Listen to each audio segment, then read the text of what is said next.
pelita bagi kakiku, terang bagi jalanku. Firman-Mu pelita bagi kakiku, terang bagi jalanku. Shalom, selamat pagi dan semangat pagi Bapak Ibu Saudara yang terkasih dalam Tuhan Yesus Kristus. Kembali kita bertemu pagi ini dan saya begitu rindu kita bisa saat teduh bersama menikmati indahnya firman Tuhan yang menjadi pengharapan abadi bagi kita. Terlebih dahulu kita mau bersatu dalam doa. Selamat pagi Tuhan, terima kasih untuk pagi hari yang indah ini.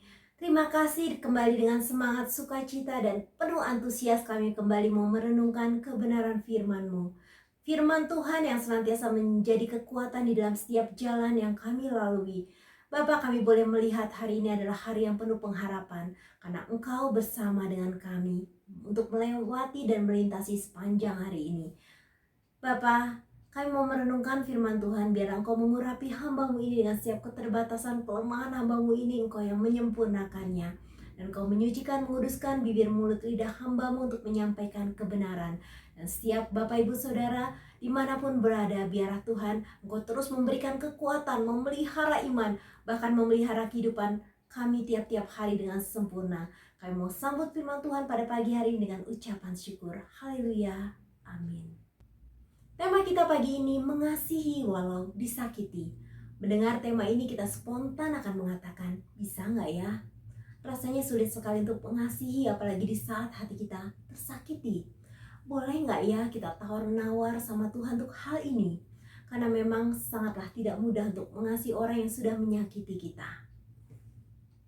Ternyata untuk hal ini kita tidak bisa tawar-menawar. Ini adalah perintah Tuhan supaya kita melakukannya. Dalam Yohanes 13 ayat 34 dikatakan, Aku memberikan perintah baru kepada kamu, yaitu supaya kamu saling mengasihi sama seperti aku telah mengasihi kamu. Demikian pula kamu harus saling mengasihi. Saya salut dengan seorang teman yang sangat baik. Sepanjang saya mengenal dia nggak pernah buat masalah atau cari masalah dengan siapapun. Saya tanya, kok kamu baik banget? Kamu sabar dan sangat mengerti orang lain. Dia katakan, Linda, saya akan melakukan hal yang lebih baik lagi terhadap orang yang sudah berbuat baik kepada saya. Tapi jangan buat saya marah karena saya pun bisa melakukan yang lebih daripada apa yang sudah dia buat terhadap saya. Bapak Ibu Saudara yang terkasih, prinsip hidup seperti ini banyak dimiliki oleh kita maupun orang-orang di sekitar kita. Dan sepertinya prinsip ini mengandung asas keadilan. Kebaikan dibalas dengan kebaikan, kejahatan dibalas dengan kejahatan. Tidak sedikit orang yang setuju dengan prinsip ini. Justru rasanya terdengar sangat aneh ketika ada seorang yang tetap mengasihi orang yang telah berbuat jahat kepadanya. Bahkan banyak orang yang akan mencibirnya.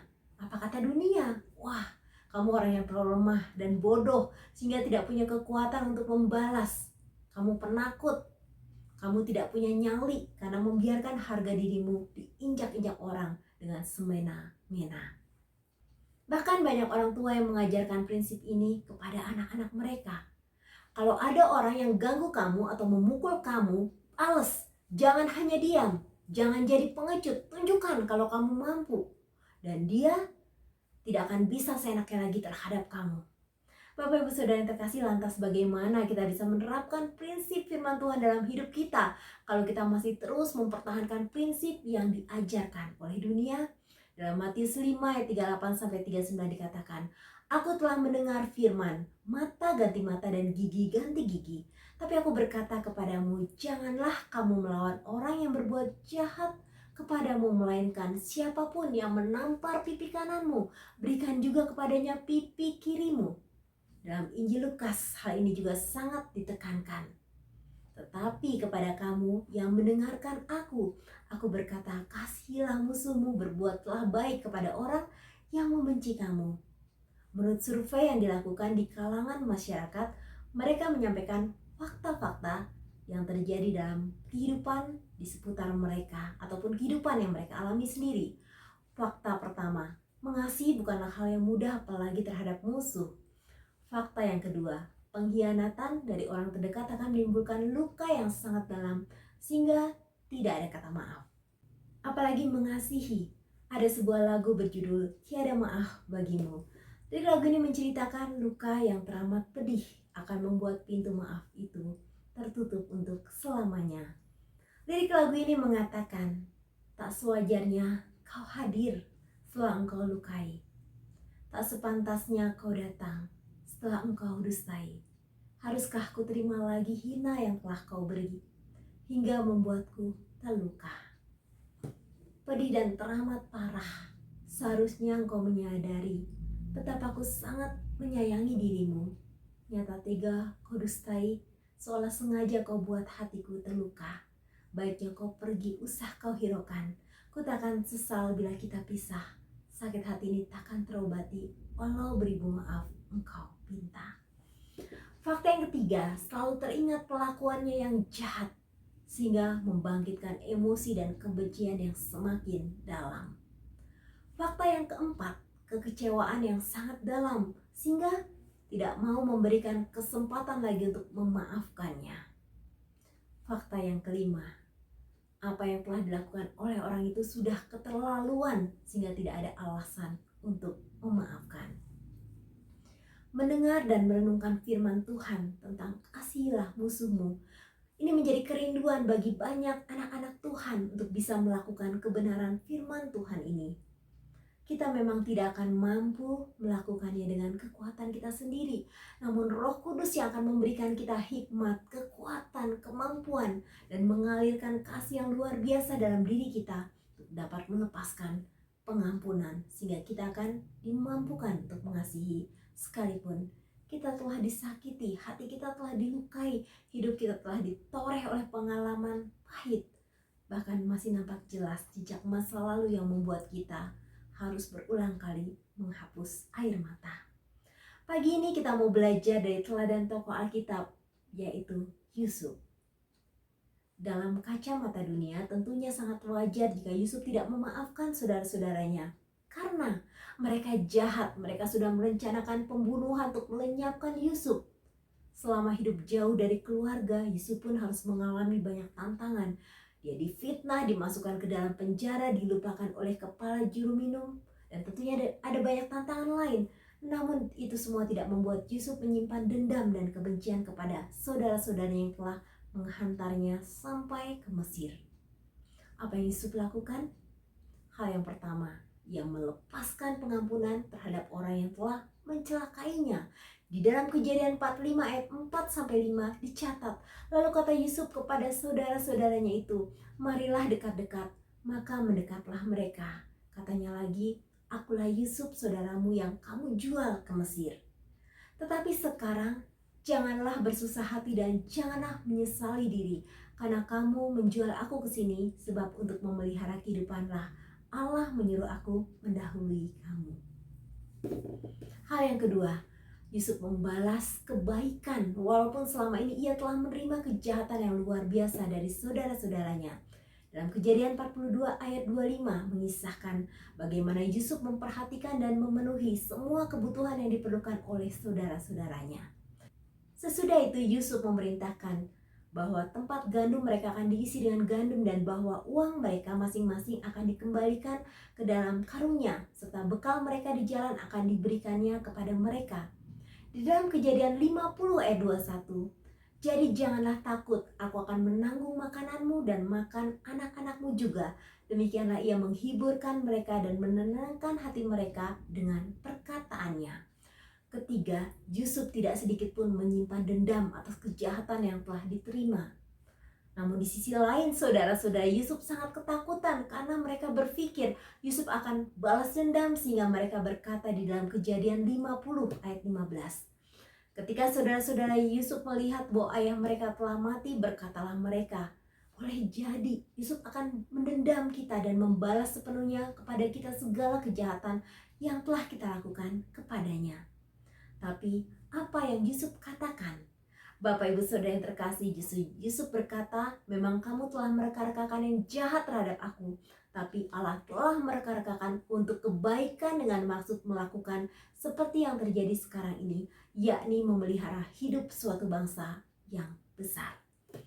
Bapak Ibu Saudara yang terkasih, mari kita mohon pertolongan dan kekuatan dari Tuhan supaya kita dapat mengasihi walaupun kita telah disakiti. Tuhan Yesus memberkati.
Terima kasih banyak Bapak di pagi hari ini untuk kesempatan yang Tuhan berikan. Kami boleh merenungkan kebenaran firman Tuhan. Bapak, dalam kehidupan sehari-hari kami merasa sangat sulit untuk melakukan kebenaran firman Tuhan ini.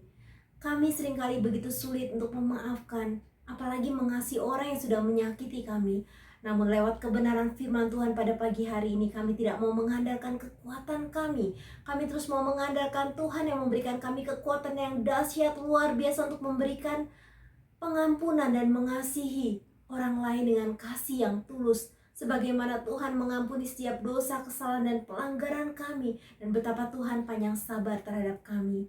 Terima kasih Tuhan. Pada pagi hari ini kami mau bereskan hati kami di hadapan Tuhan.